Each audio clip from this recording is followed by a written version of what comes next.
Hi, everybody. Thanks for joining. We're going to start in about 10 minutes.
Hi, everybody. We're going to start in about 5 minutes.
Welcome, everyone. Thanks for joining us. My name is Georgia Cromry. I'm a reporter from The Real Deal.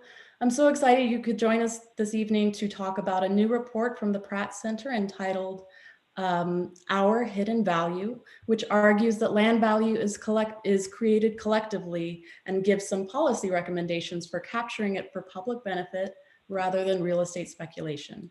It's certainly a very provocative subject, but before we dive in, I'd like to turn it over to Elena Conte and Pierina Sanchez. They're going to give us an overview of the organization and the new report. Thank you so much, Georgia, and welcome everyone. We are so thrilled to have you all join for the virtual forum. Special thanks to the Benefits of Virtual Convening for bringing together a national audience. Thanks. Sorry about that. And can you go back one slide, just the opener? Thank you. Is everything good? All right, perfect. So yes, the virtual audience nationally, okay? So I'd just like to recognize that registered for this, we have folks from Hawaii, Madison, Wisconsin, Durham, North Carolina, Fort Myers, Florida, San Antonio, Texas, and a city making a lot of news these days, the ever popular Philadelphia. Yes, let me just say thank you, Philadelphia. So next slide, please. We would also very much like to thank our incredible panelists, our co-authors, Laura Wolf-Powers and Pierina Sanchez, who you'll be hearing from in just a few moments, as well as the supporters without whom this work would not be possible. Thank you to the Ford Foundation and Jerry Maldonado, Neighborhood First Fund and Joan Byron, and the New York Community Trust and Pat Swan, as well as the Sherman and Gimmel Foundations. I am Elena Conti, Deputy Director here at Pratt Center for Community Development. And next slide, please. And I am especially honored to be introducing how this body of work connects to our core. Pratt Center's origins are in the civil rights movement, and our mission since our inception has been to partner with community-based groups in low income and communities of color to support them in planning for and realizing their futures. This is rooted in the always deeply held belief that our liberations are intertwined as people, and that the way to create a just and sustainable city for all is through first acknowledging the racial and economic injustices of our history. And then, following honest acknowledgement, we must move forward in a reparative frame, following the leadership of those most impacted by these injustices as they re-envision how we do planning and development to best support people and place. Now, if I've lost you, don't get nervous and go checking your link to see if you stumbled into the wrong Zoom room. If you came here to learn more and talk about how to enhance our revenue stream at a time of fiscal distress, or how we can tap into new solutions to support our siblings in public housing, or even how land use deals can advance in a more streamlined and predictable way, you are in the right place. The ideas we are talking about tonight speak to all these entry points. Next slide. The Pratt Center policy model has always been to ground our efforts in the lived experiences that are shared with us through our technical assistance practice, and that is exactly how we came to this body of work. We consider our hidden treasure to be the fourth report in a series of explorations of identifying where the current New York City land use process goes wrong in order to inform a viable agenda that would correct the harmful assumptions underlying the process and shift us closer to justice. Next slide. The first two reports in the series, Flawed Findings 1, considering residential displacement risk, and Flawed Findings 2, considering commercial displacement risk, explore environmental review and how it fails to accurately measure these risks, especially with regard to race. Slide. They also outline how planning efforts beyond and supplemental to environmental review are urgently needed because of their great potential to address the underlying issues that get played out on the land use review battleground. This contemplation of not just specific reforms, but rather the paradigm shift that will be necessary to build a just city, inspired us to consider how public sector investments and actions can and must go further to advance the common good in highly redistributive ways. Our first report on public value recovery, public action, public value, sought to do two main things. First, To quantify the economic results of a public action, and in looking specifically at the proposed Gowanus rezoning, we were able to produce a residual land value analysis to calculate how much value would be created beyond a reasonable return of investment for developers. We calculated and disclosed for the first time that up to $1.3 billion would be created from the action. Next slide, please. So the incredible monetary potential of land value uplift is part of what we're talking about tonight, but not the only component. In the effort to conceive of a process that would be fairer and more coherent, guided by the truths our community partners already know, we sought to reimagine and redefine the concept of value. And this led us to the second key element in public action, public value, the equity framework. This rubric lays out a series of questions that are essential to consider under a reparative framework.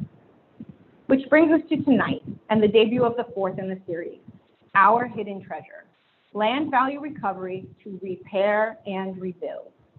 It is my sincerest hope that tonight we are kicking off a series of conversations that truly have the potential to shape the future of New York and cities across the nation.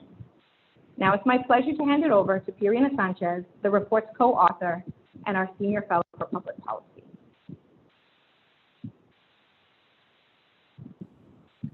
Thank you so much. Turn on my video. Hello, everyone. I kind of wish I could see everyone right now at this moment. This moment in time where I think we certainly at Pratt Center find ourselves very excited and full of hope and possibility. But by way of introduction of myself, my name is Pirina Sanchez, and I am a Senior Fellow for Public Policy at the Pratt Center. I've been at the Pratt Center since the spring, and I come into this work after a history of working on the ground in the Bronx, and as a planner and the New York State Director at Regional Plan Association. We focused on equitable development policies and anti-displacement measures. And also as by way of being a senior advisor for housing, economic development, and land use at City Hall. So, as Elena has said, the work we're here to discuss today follows a deep history of decades at Pratt Center supporting community-based organizations who work each and every day to fight for the best outcomes in their community. And time again, Pratt Center have found ourselves arm in arm with organizations who recognize that there are these deep flaws in our land use processes and that we are leaving too much on the table. Now, we find ourselves in a critical moment of history. COVID-19 has devastated communities across the city, and unsurprisingly, among those hardest hit, as always, are Black and Brown, low-income communities of color. And almost without comparison, actually without comparison, we're entering a fiscally difficult moment. Whereas civic leaders in the city, we need to think boldly about how to deliver the most for the most vulnerable. Our hidden treasure is born out of this acknowledgement, and an acknowledgement of the power of land in New York City to be part of the solution. This report is about shifting the paradigm, about shifting how we as a city think about the value in our land and how we as a city regulate the use of land in the city. And so this report is anchored in an analysis or a case study of property dynamics in Gowanus. And we observe foundationally that when there are conversations about upzoning neighborhoods in New York City, when there are rumors, it starts with the rumor mill, but then it continues with formal decisions made by city government. City officials have a hand in increasing the value of privately owned property.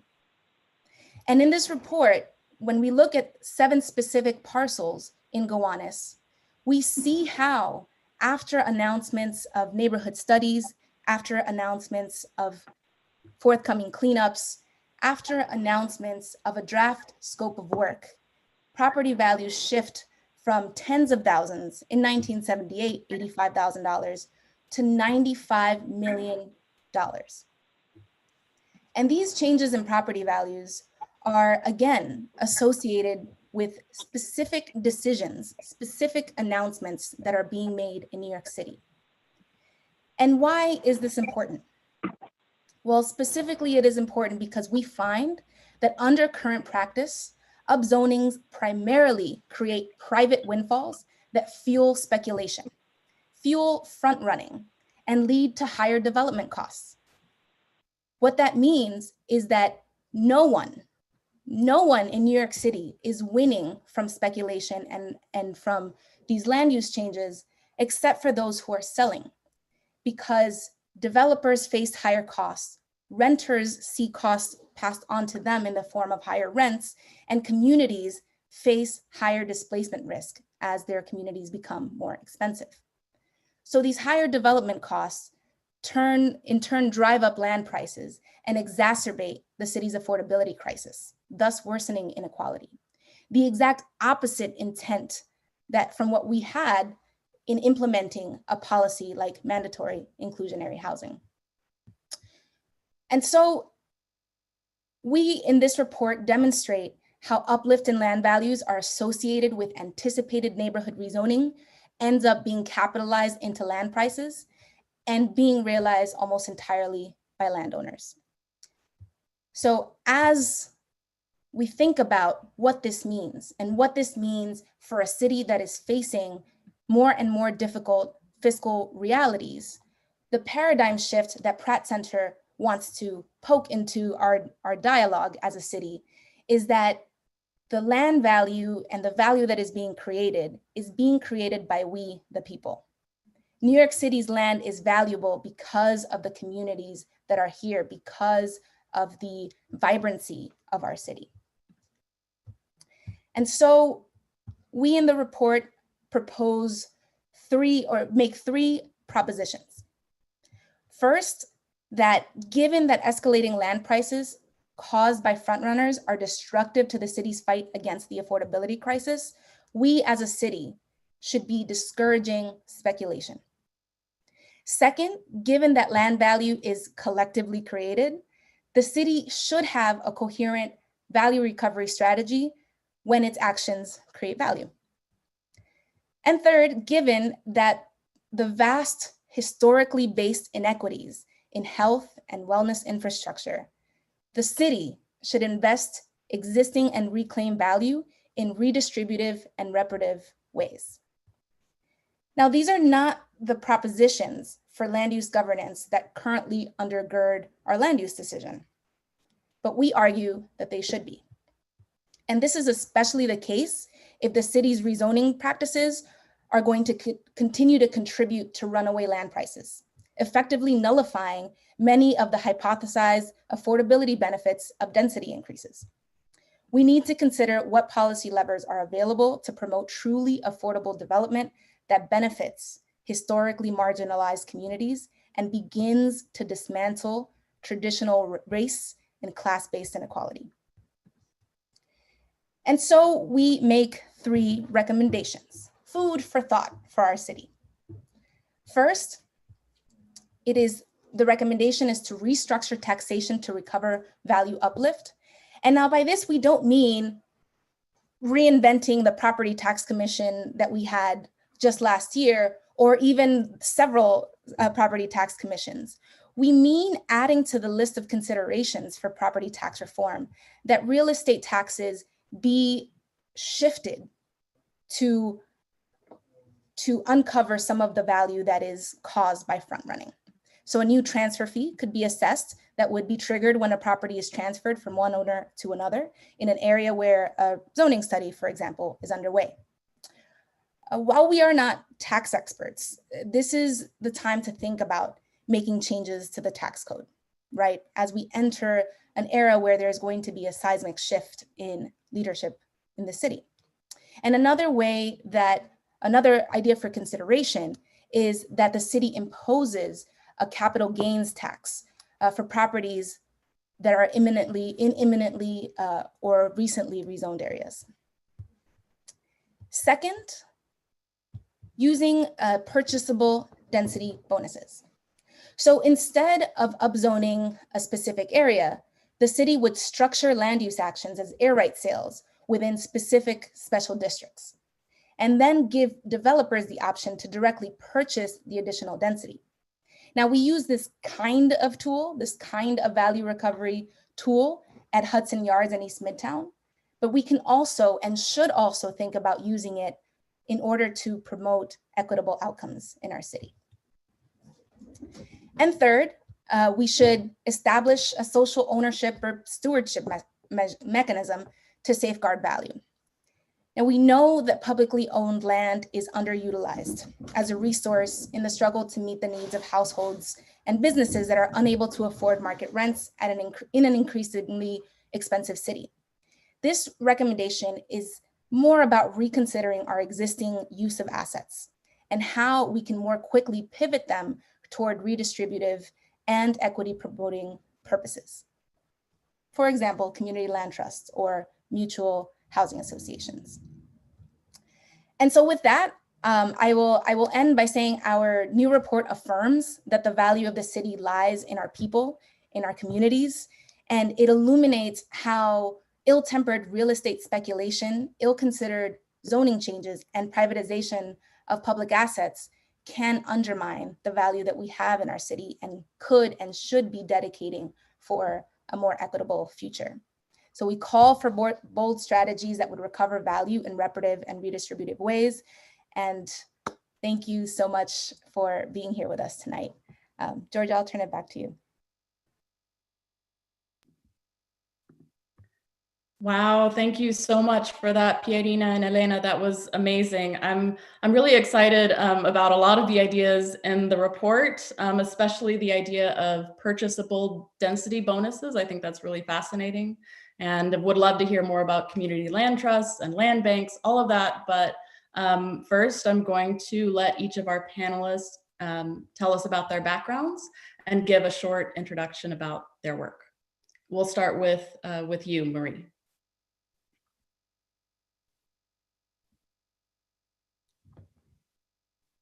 Oh, you're muted, Marie. I guess a short introduction. Yeah, that would be great. Okay, well, I'm the current legal director at the Fair Housing Justice Center, a nonprofit fighting housing discrimination in the New York City and suburban region. I grew up in New York City. I've been an East Harlem resident for over 10 years. And I've worked extensively freelancing with an urban planning firm on community board and community-based review of major ULURPs citywide.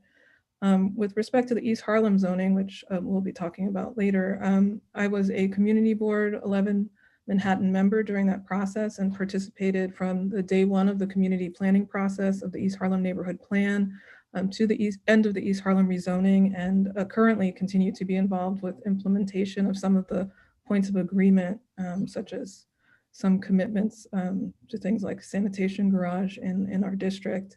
And as well, during that time, I served as president of the board of directors of the East Harlem El Barrio Community Land Trust. Thanks. All right, Julia. Thanks, Georgia. Hi, everyone. It's really great to be with you all tonight and really exciting to be part of this conversation. My name is Julia Durante Martinez, and I'm the Community Land Trust Campaign Coordinator at New Economy Project. And our organization for over 20 years has worked with groups all over the city to build an economy that works for all, rooted in racial and gender justice, cooperation, and ecological sustainability. And with our partners in the New York City Community Land Initiative Coalition, we are working to support and expand community land trusts citywide. So my role is helping facilitate a lot of the coalition work and capacity building and community education around community land trusts. And my background is actually in Latin America solidarity work and community planning. I spent a few years in Colombia accompanying Black, Indigenous, and rural communities that were resisting displacement and fighting for collective land rights and self-determination, and then helping support participatory planning efforts in a self-built community in Santo Domingo in the Dominican Republic. So those experiences and kind of prior work as well is what prompted my interest and commitment to community land stewardship and cooperative development models. And it's Really exciting and a real honor to be part of that work here in New York City and part of this conversation. Great. Okay. George?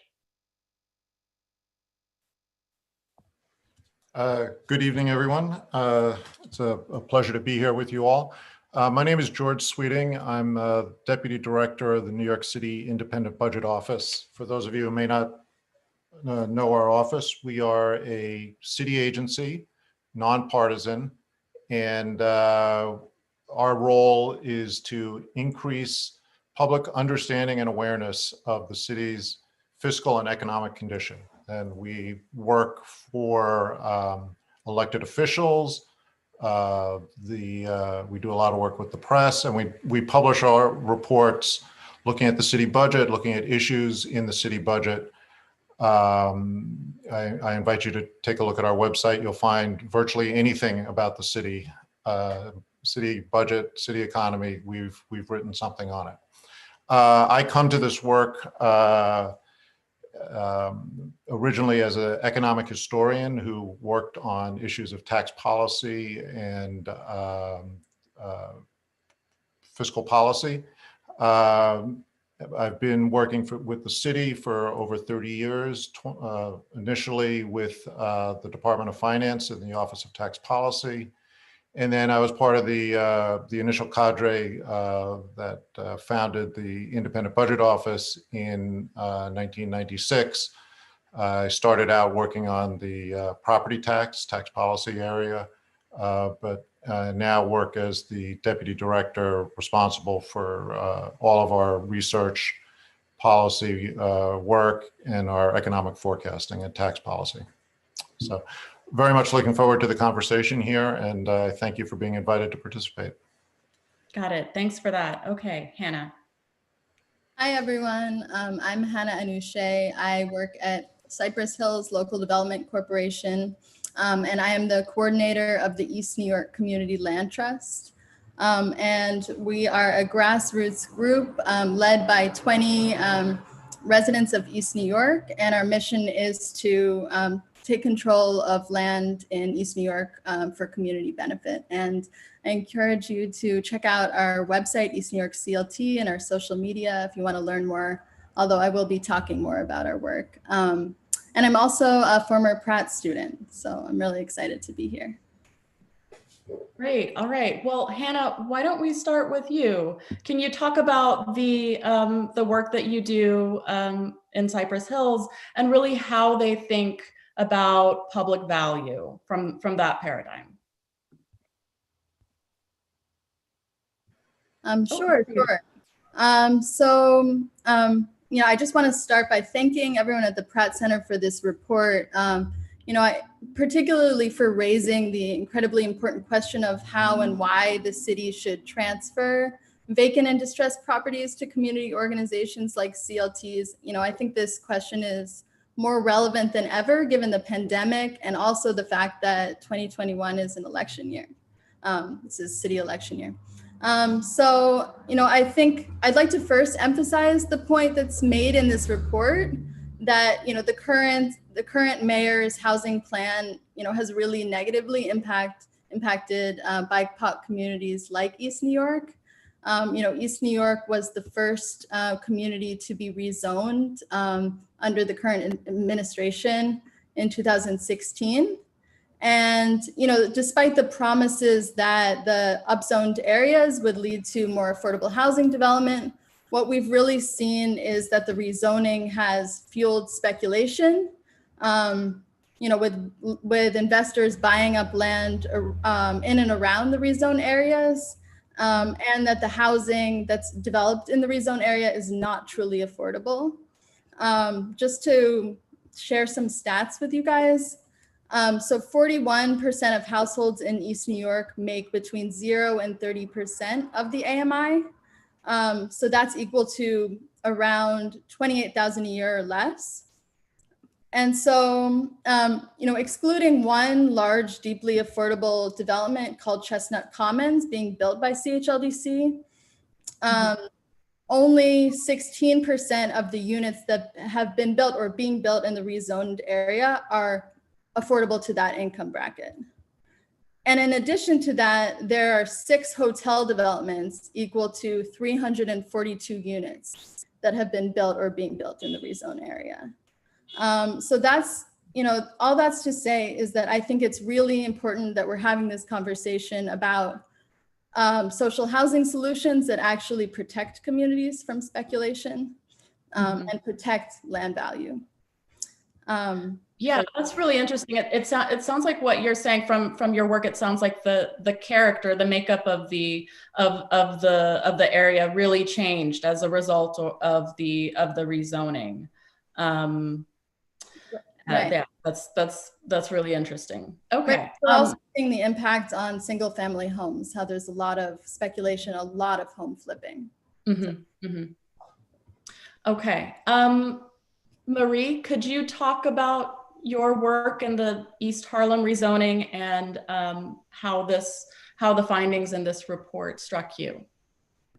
Sure. I mean, when the case study on the Gowanus rezoning, which showed that great analysis of an increase in land value over time related to the rezoning, that's really no surprise, given the experience that we observed as community members, as community board members, around how the East Harlem rezoning was announced and how the process rolled out from the neighborhood plan process, where a lot of information was given freely in non-public meetings about different development sites and what would be developed and what city land was available that was simply just not available to the greater community. And so when, thinking about that pre-rezoning period in East Harlem, which dovetailed with the neighborhood planning process, it speaks to how important the recommendations are about figuring out a time of where to capture that land value pre-rezoning when real estate development may have information about unofficially or in other ways where community institutions are just not able at the community board level or community organization level to access that value. And Parina mentioned in her intro about the period of maybe when a zoning study is the right trigger for that time period of maybe a property transfer tax or capital gains. In East Harlem, we definitely moved at breakneck speed between the neighborhood planning process, the rezoning, and then the foregone conclusion that we had a city council speaker ready to support the rezoning. And around that time, just to give an idea of what other developments were happening on East Harlem and that were coming through the community board, we had huge ULURPs right after MIH and ZQA. So full city blocks on Lexington Gardens, on East 111th Street, on 96th Street, another full block of development, a 710-foot tower that's being held up in the courts. We were also designated a community parks initiative zone, which set off many public community planning processes for improvements of parks that is always of interest to real estate development. A huge BSA variance, the African Burial Ground Project, and all of these were either pre-rezoning, concurrent to the rezoning, announced, post-rezoning, and then in addition to the development sites that were going to go into a planning process post-rezoning. And so looking at how to capture all of that value, not only with the neighborhood rezoning, but with the development projects that start off that pipeline once there's knowledge of an unofficially of a rezoning that would happen, which is definitely what happened to us in East Harlem. Could you talk a little bit more about why something like a parks initiative would be really important to real estate? Sort of all of the elements of the appearance of the neighborhood, how the infrastructure of the neighborhood gets changed as a result of rezoning. Sure. I mean, there's just the the idea of the park space. I mean, in my other part of community board life and community member life was as a park advocate around Thomas Jefferson Park. I mean, that was the tension that we, as a park advocate, you're always dealing with, trying to provide park services. And one of our first events that we had we had members of, the larger citywide parks promotion where all the board members are real estate members. So we had people from large real estate companies coming out to, support supposedly parks, where it's clear that the improvement of that space, while it will impact existing residents, there's also that ancillary effect of how it can affect the surrounding land values. Mm-hmm. All right. Julia, we've talked a bit about community land trust. Can you talk about why there is an increase in interest in community land trusts and sort of where the movement is at right now, and your initial reactions to the report? I think too, to just echo some of the things that Hannah was touching on, I think having the report just draw attention to speculation sort of under this broader system we have, which treats land and housing as something to be bought and sold to the highest bidder, which has always obviously been a very deeply racialized process, is really important, just to underscore that as the underlying causes of displacement and the housing crisis. And community land trusts and just sort of community stewardship of lands and resources more broadly represents a different approach to land and development, and one that is also rooted in the understanding that lands is an important basis of community power, and moving land back into the hands of Black, Indigenous, and communities of color is a racial justice issue. And I'll talk about the sort of the interests and the local developments in New York City in a second, but I think it's especially important just to acknowledge the roots of the community land trust model, which was something that, this idea comes from Black farmers and civil rights activists in the South, and was born out of the recognition that eviction was one of many forms of violence that white landowners would use to suppress Black organizing and voter registration. So the first CLT in the country, New Communities, Inc., was founded in Georgia in 1969 and was about advancing a comprehensive vision for Black self-determination, cooperative economic development, and community safety through community stewardship of lands. And that model has since inspired groups all over the country. At this point, the national CLT landscape has expanded to include about over 200 community land trusts, from their original rural context to expensive cities like New York City. And so bring that up to our current moment, as others have already said, a just recovery from COVID and the injustices that it has exacerbated is going to require transformative solutions to these systems that harm and displace BIPOC communities and poor communities. So community-led institutions like CLTs that can promote truly and permanently affordable housing and development without displacement are one tool that can help move us toward that goal. So that's sort of the broad importance of community ownership. And just locally, I think the growth of the CLT movement is a testament to really powerful organizing work, along with the longstanding success of Cooper Square on the Lower East Side, which has stewarded over 300 units of deeply affordable housing and 20 commercial storefronts. New York CLTs owe a lot to the work of Picture the Homeless members, who initially drew attention to the contradiction between record-breaking levels of homelessness despite warehoused vacant properties. And it was also really great to see that work explicitly highlighted in the report. So New Economy Project joined with Picture the Homeless and other organizations to form the New York City Community Land Initiative Coalition in 2012. And since that time, the coalition has been helping to grow the local CLT fields through popular education, policy advocacy, organizing support, and capacity building. And it's just generally working to promote collaboration between CLTs. So at this point, groups have been leading community organizing work that Hannah talked about a bit in the context of East New York, recruiting local leaders, doing property research and community planning sessions, and are in the process of incorporating and acquiring their first properties. So when Nicely first started, there was very little awareness of CLTs and a deep skepticism about whether they were feasible in New York. So it's really exciting now to see over a dozen CLTs on the rise in all 5 boroughs of the city, and especially with a few groups poised to close on their very first properties very soon. So that work that you alluded to, for those who haven't read the report from Picture the Homeless, it was a survey in 2012 that identified more than 41,000 publicly and privately owned vacant buildings across the city. I thought that was also really interesting.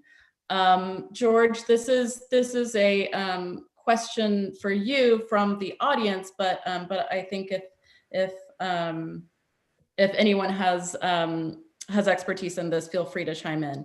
But regarding this is from Alia from the chat. Regarding the proposed city capital gains tax, would the city need state approval?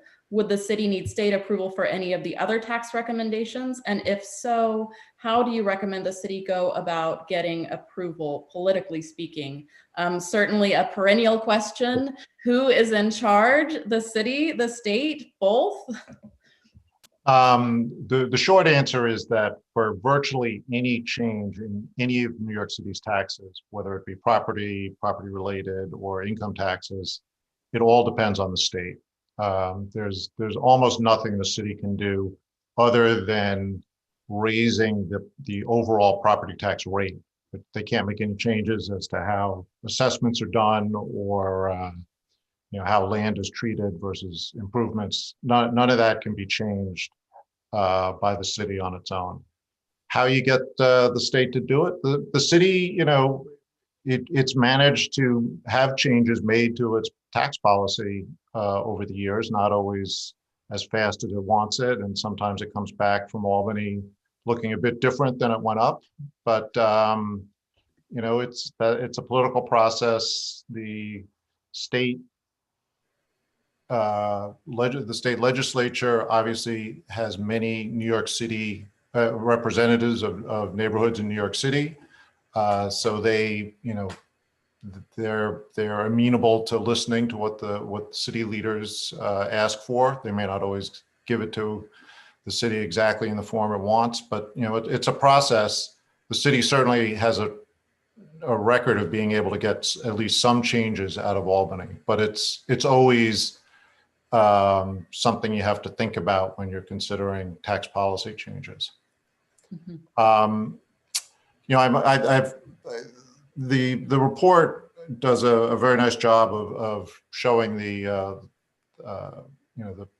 record of speculation in Gowanus. Anyone who hasn't read the case study, I suggest you take a look at it. It's really nicely done. And there are some proposals that the report makes on ways you could try to, if not stop speculation, at least extract some of the uplift for the public. As a believer in the possibilities of a good property tax, which is a long way from New York City's property tax, but I think the idea that you could actually rely on the property tax to take care of some of this if you had a much better system for segregating land value from improvements value than New York City currently has. There are also lags in the city's property tax that make it very slow to respond to value changes. And so I can understand why that doesn't look like the best path towards recovering some of this uplift for the broader community. I would just very quickly say that the two suggestions in the report on other than doing something with the property tax itself, one strikes me as a bit I think difficult to implement. That's the one that tries to look at comparing income essentially before and after. That would be subject to, I think, to a lot of challenge. You would have to make it reviewable, and that would bring out the landlord, the owners of the land to fight the city's estimates of what the income value is before the rezoning and after. But the capital gains tax, I think that could be a way of doing some of this. It would certainly be a different tax. New York City doesn't have anything that really looks like that at the moment. There are some examples in other countries, and I think Vermont actually has a tax on land gains that could be a model. While we are on the topic of property taxes, I wanted to talk about a development that was highlighted in the report as something from which something that could be instructive. It highlighted Hudson Yards and the East Midtown rezoning as examples. And in the example of Hudson Yards, it has come under wide criticism for its use of tax benefits through the EB-5 program, which was made possible by Hudson Yards being in the same district as Harlem public housing projects. So could you describe, and I think this is a question for anyone on this panel really, could you describe an alternative to that, what happened with that, where the report points out that because of all of the tax benefits that Hudson Yards received, it sort of wiped out all of the public value that could have been recovered. So what could have happened there instead? What are some alternative pathways?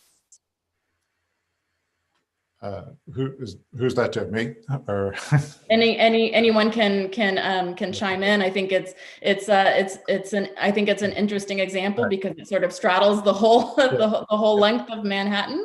Lots of people took issue with that. So yeah, if anyone wants to chime in, but George, feel free to go ahead.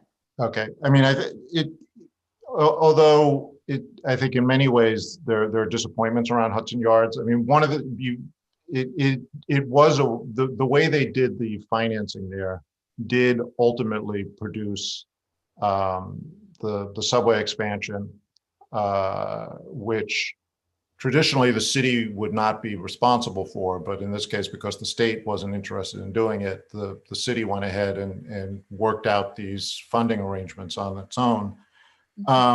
I think the area that's gotten the most criticism in terms of the financing, other than the EB-5, is the use of pilots in a tax increment financing structure, where they gave very significant discounts on between the pilot and what taxes would have been if there wasn't an exemption there. It's had the effect of both, it's forced the city to have to, even though this was sold as self-financing, it forced the city to have to put in more money than was anticipated in order to meet the debt service requirements on the subway bonds. So the projections on how fast development would occur turned out to be wrong, and it's required more from the city than was originally anticipated, and it's still requiring a little bit more from the city than was originally anticipated. But it's also, I think that the pilot and the tax increment financing structure has gotten a lot of the negative attention. There are two other methods that they used. One was the sale of district improvement bonuses, which allowed higher density. And the Hudson Yards entity sold off these bonuses that allow larger construction of office and residential towers in the Hudson Yards area. But that also generated revenue that came back. And similarly, there were transferable development rights done off of the rail yards. Once they built the platform, that created zoning area, and the city, through the Hudson Yards Corporation, took that zoning and sold it to developers who wanted to build elsewhere in the Hudson Yards district.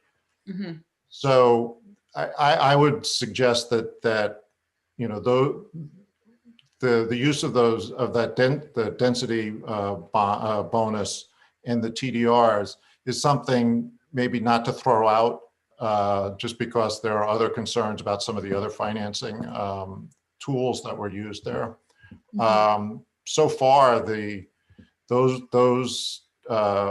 two tools have actually, been one of the major sources of revenue in the Hudson Yards area, much more so, at least up until the last few years, than some of the pilot payments. And so, there are some good ideas to take out of there. The real question is, what do you do with the revenue that you generate from selling those bonuses or those development rights?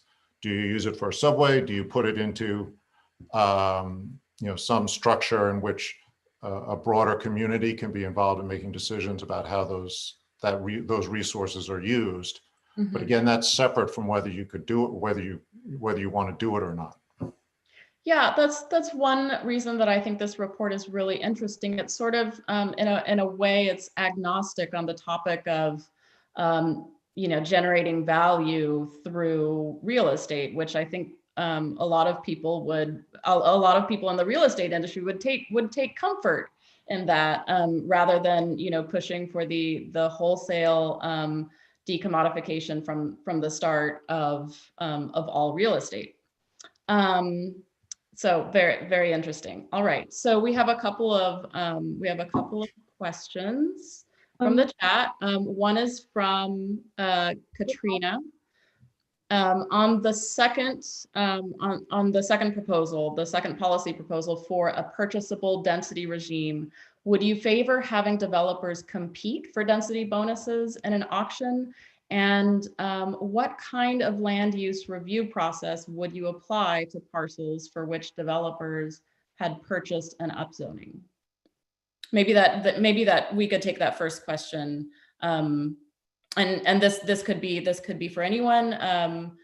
Julia, Hannah, Marie, feel free to jump in. George.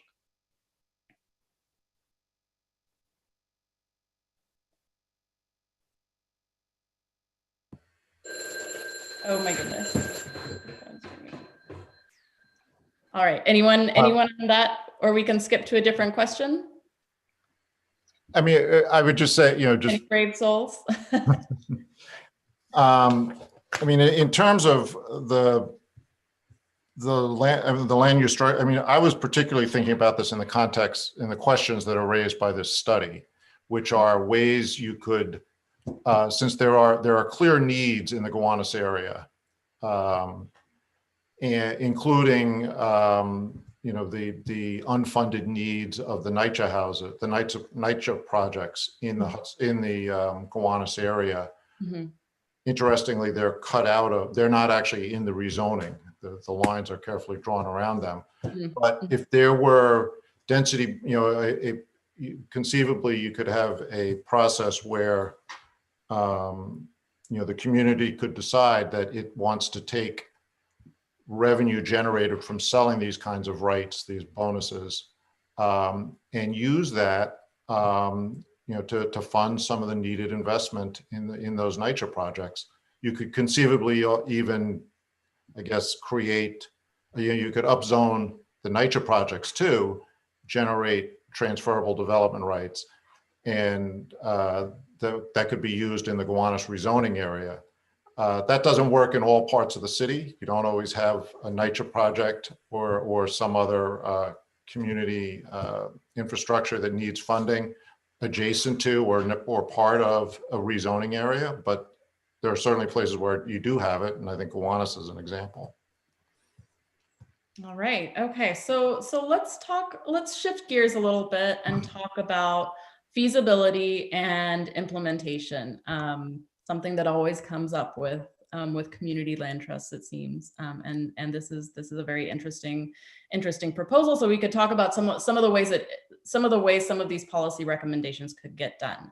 So Julia, if we could start with you, what kinds of social ownership or stewardship mechanisms like land banks could be used to further further the goals in this report. And maybe you could, I'm not sure how familiar our audience is with the idea of a land bank, but I needed a refresher. So maybe you could start with kind of explaining the role of land banks and how they work in other places and how they could work in the context of New York City. I mean, I think there's a lot of ideas for steps New York City can take, like right now, to support CLTs in expanding, primarily by channeling land and resources to community land trusts. So the council has already taken some really important first steps by dedicating discretionary funding in the city budget to support CLT organizing and technical assistance for last year and this year's budget, which is great. And is kind of the first direct investment in that type of CLT work that the city has taken. So the next stage of policymaking needs to support property acquisition and also supporting groups in getting to the affordability levels that the neighborhoods that they're organizing in really need. So starting with, public lands, nicely believes that public lands should be reserved for community land trusts and other social housing or mission-driven nonprofits that provide for meaningful ownership by BIPOC communities. And with that, groups also need capital funding and subsidy, as I said before, to reach deep affordability, particularly given that a lot of the properties that the city has in its inventory are highly distressed and just need a lot of work and rehabilitation. However, that public investment in CLTs is one that's going to be preserved in perpetuity, given that CLTs are committed to deep affordability. And so land banks can be sort of complementary to community land trusts. To your question, Georgia, CLTs are, primarily land stewardship entities. So their goal is to take care of the land, ensure that it is used to meet community needs, whether that's housing or other types of development. Land banks they can be nonprofit or public. Typically, they're public entities, and they're mainly tasked with acquiring distressed properties, usually ones that have tax or water debt, are vacant or abandoned, and then with clearing title and resolving other issues with the properties, and then disposing the land. So land banks and CLTs can work really well together, and they do in many parts of the country. In New York, of course, like Comptroller Stringer and Councilmember Lander and others have proposed land banks at different times in the past, and I think nicely and others are exploring these and other potential models for how the city can help dispose of vacant and underutilized or distressed properties to CLTs. And there's a couple other just points along those lines. So things like ending the city's tax lien sale, which Hannah can talk about in much more detail. And that it was great to see that mentioned in the report as well. And then on the sort of market acquisition side, passing opportunity to purchase legislation, which gives tenant groups and community organizations better tools for competing with private buyers. And again, there's a real need for funding there, both to finance the actual building acquisitions and also to support the community organizing and technical assistance work needed to help groups navigate that process and actually be able to buy properties. But particularly right now, in the face of a market downturn and potentially a lot more speculation and predatory equity, all this like dry powder that's ready to swoop in and scoop up these properties, there needs to be really assertive action taken to make sure that these properties can be put under community stewardship and that we prevent a wave of evictions much worse even than the 2008 foreclosure crisis.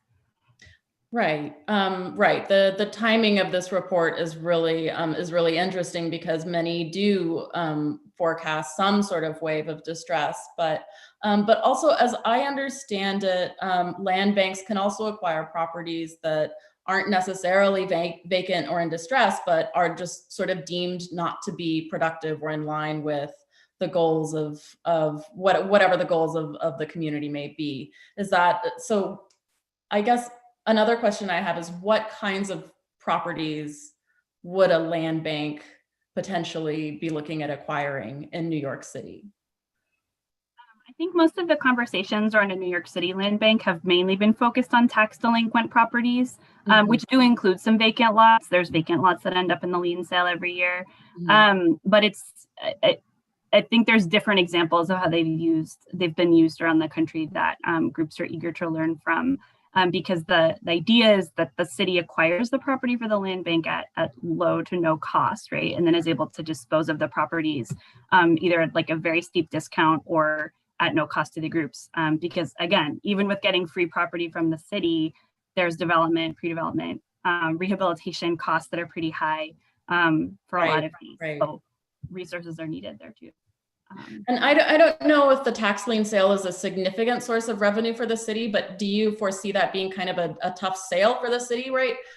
A tough sell for the city right now, you know, getting them to kind of give up a tax lien sale, which might bring in some revenue. Maybe George, you can speak to how much it does bring in favor of something that would not.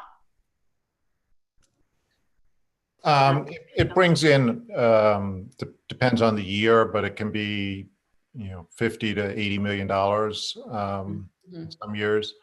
That's just a lot less than I would have thought. Right. Well, what happens with the lien sale, you know, it starts out with a much bigger pool. The city publishes a list. I think it's 90 days out from the potential sale. And a large percentage of the people who are on that list are, you know, incentivized to come in and try to settle up. They either make a payment or they enter into a payment agreement, you know, to spread out the payments over time. So it has the effect of, you know, bringing in additional revenue to the city. That's not really that doesn't get counted as lien sale revenue because it's not from the actual transaction, but it brings in delinquent taxes that the city, you know, was waiting on. You know, I think there are a lot of questions, appropriate questions about the lien sale and the way it works, but it's also, you know, it's important that the city have some mechanism to encourage people to pay their property taxes. There was a period in the early 90s when the city, you know, got tired of the problems that were being created by in rem, where they were taking so much distressed property and it was costing them so much to try to manage it, and they weren't doing a very good job of managing it in a lot of cases. So they stopped. They stopped for 2 or 3 years, and the delinquency rate spiked. And you know, that has a consequence for the city revenues. So you need something there. Maybe the land sale. The lien sale, or the lien sale as it's currently structured, isn't the perfect way to be doing it. But you need something there to encourage people to pay their taxes. If you want the city to be able to provide the services that people also want. Right. I'd love to add on to that. Go ahead. Yeah, I mean, I think just to put it in perspective, you know, the city is getting, you know, as George said, 30 to, you know, 50 to 80 million, let's say, in revenue from the lien sale, and it collects 30 billion, I think around 30 billion in property tax revenue overall. So, you know, that's a very small slice when you put it in perspective. Also, you know, eliminating the lien sale, you know, does not mean that the city would not be able to, you know, enforce, you know, the city could, you know, the city has the mechanisms to collect property taxes, and it could, you know, enforce the payment of property taxes itself, you know, fairly easily.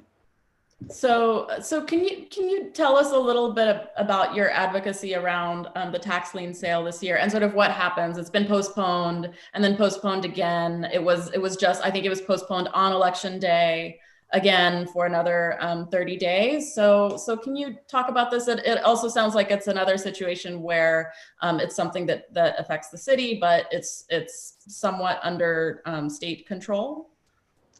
So the city council has will have to reauthorize the lien sale by December 31st of this year. So yeah, it is under the purview of the city council.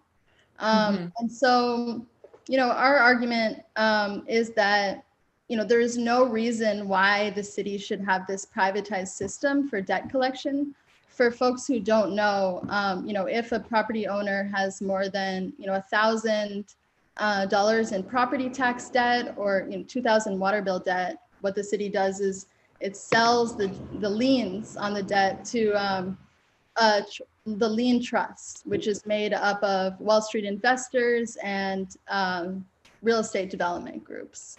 And then basically the city, and then that trust then has the ability to, collects interest on the debt, or if the land is valuable, it will foreclose. And it will, put the land up to auction to the highest bidder. So the city is losing all leverage to do anything about property, buildings with bad landlords where tenants aren't getting the repairs they need met, or to do anything about vacant lots, that could be turned into affordable housing. And it's giving up the leverage to protect homeowners who end up in the lien sale. So, it's a bad system created by Giuliani. And, I think there isn't time before December 31st to come up with the perfect alternative, right? Like the perfect housing program. But I mean, the city council should not reauthorize the lien sale and take the time and work with community organizations and CLTs to create a system that is fair and that does not harm BIPOC communities. Mm-hmm. And a land bank may be part of that solution. We've got a comment and a reaction and a question from Paul in the Q&A. He says, you do not need the tax lien sale to give an incentive for real estate taxes. Why not just use the prospect of turning over the title to a community land trust or a nonprofit org for the same kind of incentive? At the moment, we don't have that. I mean, the point I was trying to make is you do need some incentive. It's got to be there. Mm-hmm. Right now, the only incentive available to the city other than the lien sale is in rem. And in rem can be a blunt force too. It certainly was in the 80s, 70s, 80s, 90s. And I don't want to get into the weeds too much, but I think there are some protections built into the lien sale. The council every couple of years, as it renews it, has added additional protections. There's there's review by HPD looking for distressed properties. There's various categories that it's not always perfectly done, but are supposed to get removed from the lien sale pool if they meet various criteria of need. I'm not arguing for the lien sale. I'm arguing for something that that compels people to pay their property tax, because mm-hmm. we've seen it go. We've seen a problem emerge when there wasn't one. Mm-hmm. Yeah, absolutely. Okay, all right. So if we could switch gears a little bit. I wanted to circle back to community land trusts and talk about some of the challenges, maybe some of the stumbling blocks for community land trusts. And Marie, if you could tell us about some of the early challenges in the East Harlem Community Land Trust and share some lessons that you learned in that process. Sure. I mean, I think that Julia went over the current, state of community land trusts, and which really emphasizes the lessons learned from the East Harlem. And she's also gone over the history. The part that I can talk about is the,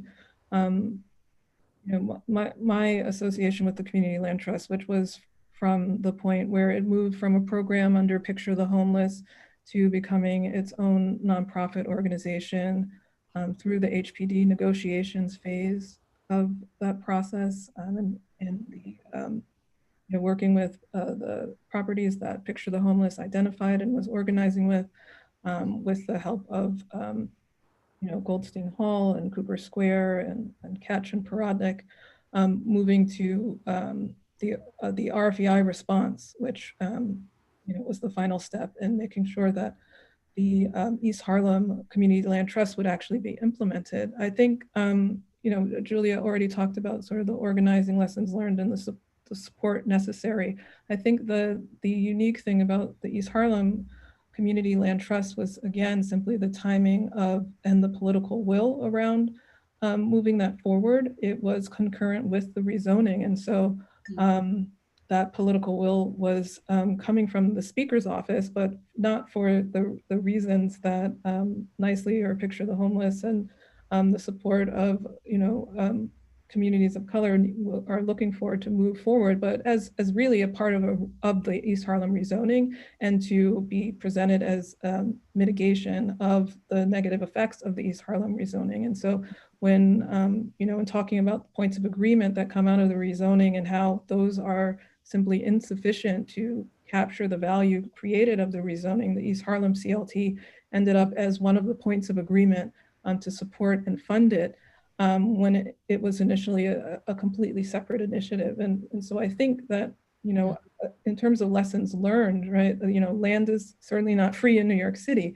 And what trade-offs are, do you as an organization or a community land trust make to have the political will and support to move through that, very much political process of gaining land and working with HPD. In our case, it was properties that picture the homeless identified from the tenant interim lease program that we're moving out of that program and moving into, a different form of that. And so, again, the lessons learned there where, in Julia's role where she's supporting all of these organizations, we had, the speaker's office really pushing this through on the timeline of the rezoning, on the timeline of the end of the legacy of this city council speaker's tenure. And I think that relates to the recommendation of the land bank, if it takes the implementation of a neighborhood rezoning to move forward, sort of one of the pilot projects of a community land trust in the city, then what trade-offs are necessary to move forward, to institutionalize the land bank, and how does that, a citywide land bank then impact local communities and their process in that land use, whatever land use process is created. Can you take us through the points of agreement and in your estimation how they were insufficient or missed the mark or still in process? Can you sort of catch us up on what's happening with that in East Harlem? Sure. For a while, I remained on the community board through the budget committee. And so, all of the rezonings now have commitment trackers that are publicly available. But similar to the other rezoning processes, I mean, we had a speaker-led, nonprofit funded neighborhood planning process with facilitators and, WXY but a lot of the points of agreement, and as you see in the other rezonings, you're working with the percentage of permanently affordable housing that comes through the mandatory inclusionary housing program, and then that percentage is even smaller when looking at what should be maybe a community district AMI and how that actually benefits the community. And the points of agreement are then, many items are simply low-hanging fruit that come off the bottom of a community planning process. What are the most easily implementable things that we can say provide value to the community? In the East Harlem rezoning and some of the other rezonings, some of those items that were reported in the media that were announced by City Council were items that were already funded, that were separate initiatives, such as the Community Parks Initiative projects that I mentioned. Those are listed as things that came through the rezoning when they certainly were not. So there are many items that have simply moved from one category to say that the community received value here. And then there are simply the other items where The community went through a long process and many public meetings and many discussions about the benefits, going over the community boards, budget needs statements, and a lot of those things make it into the community planning process.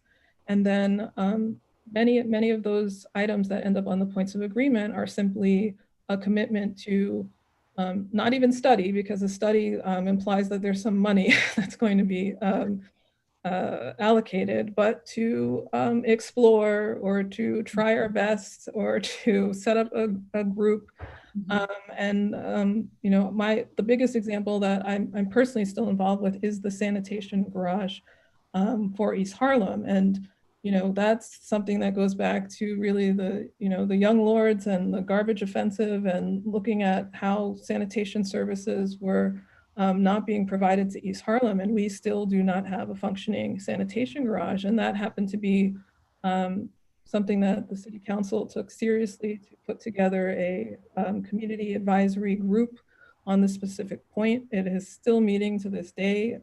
We only have a temporary solution, which is probably like a glorified fence to put the trucks behind. So we're not meeting our housing needs, but then we're also not meeting our basic infrastructure needs, whether it's public hospitals or accessibility in public transit or sanitation services.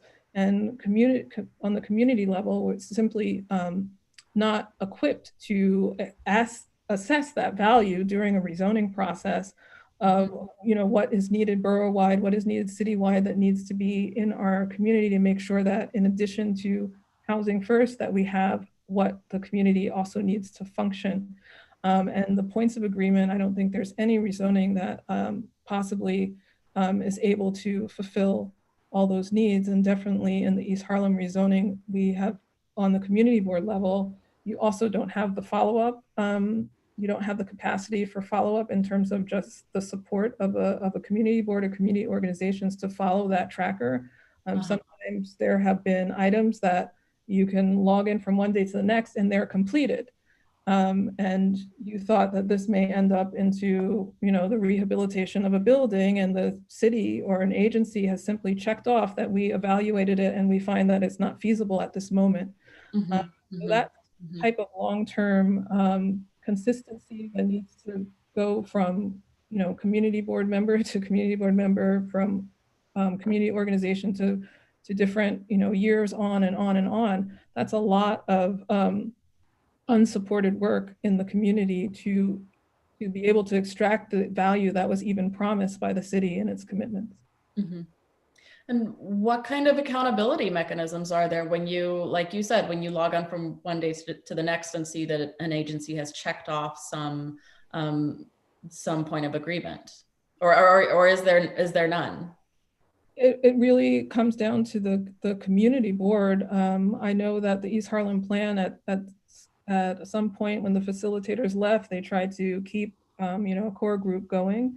But in the end, those types of things fall to the community board because they are involved. They have a charter mandated role in the budget process.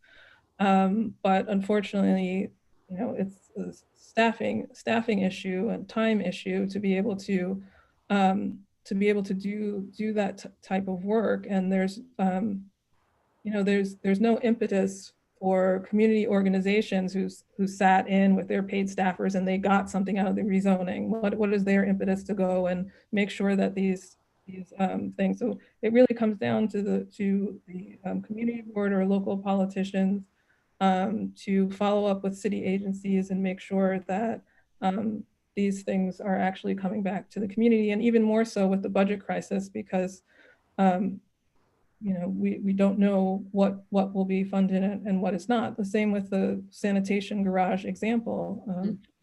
That's quite a huge lift in normal circumstances. It's something that's owed to the community. It's something that should be a citywide priority to make sure that we don't have sanitation trucks on the back of a public hospital right across from a school, and we don't have a building. They're in the street. And so to go through a rezoning and for the city to not even be able to commit to basic infrastructure needs is just a scandal. And that's again why this report is so important. And right now, because we do really need with the next administration to move away from neighborhood rezonings and to move forward as some of the work of the Pratt Center and other organizations are doing towards a comprehensive planning process, so that communities are not left out without the needs that they have. We can't keep going on the strategic planning model. We need to move towards comprehensive planning. Mm-hmm. So we have just a couple of minutes left, and that's a great segue to talking about this is a question actually for Elena, if you are there, or actually for Pierina. If you're there, Pierina, great. All right, got both of you. Okay. So this is a question really for anyone, but I think more for Pierina. How can the propositions in this report, this is from Paul, make their way into the 2021 city elections? And I would like to take that a little bit further and ask if you have floated this report by any potential candidates, any for elected office in 2021, and what kind of feedback, if you have you gotten back from them? Yeah, so this is a bit of an awkward question for me, but no, absolutely. My specialty. Right. No, this is really the first time that we're having a public discussion about these ideas, right? And this paradigm shift for how to get, how to recover value at a time where our budget is suffering. And I will share that we've had several conversations with other folks who actually are pushing for a land value tax, right? A land value taxation mechanism, right? Which would also require changes at the state level and things like that. And I know that they are very excited about this report, and they are having a lot of conversations with folks that have aspirations for 2021.